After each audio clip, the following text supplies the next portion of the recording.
Hello everyone, welcome back to my channel. Ajir thumbnail saito gom pai goise. Ajir recipe to hol khahi mangkhor petu bhaja aru yar karone eya mae soka jalai sokare randibo so ei gutekhini maar recipe mae banaise. So tia tel dia pisot gorom hol jetia yate piaj nohoru ada paste di dia hoise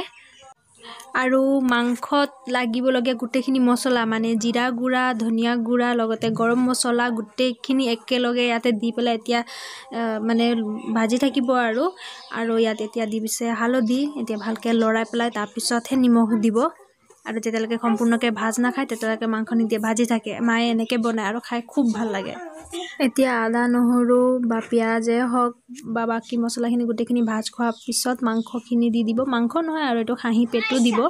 এয়া বগা বগা দেখিছে নাই গুটেখিনি দিব মাংখৰ তেল এতিয়া নি দিয়ে কাৰণ স্টাৰ্টিংত দি দিলে মাংখৰ তেলটো গুটেখিনি মানে গলি যায় যে লাষ্টলৈ নাথাকে সেই কাৰণে যেতিয়া পেটু ভাজাটো আধাখিনি ফ্ৰাই হ'ব হে তেতিয়াহে মাংখ দিব আৰু এতিয়া ধুনিয়াকে লৰাই বগৰাই ঢাকি থৈ দিব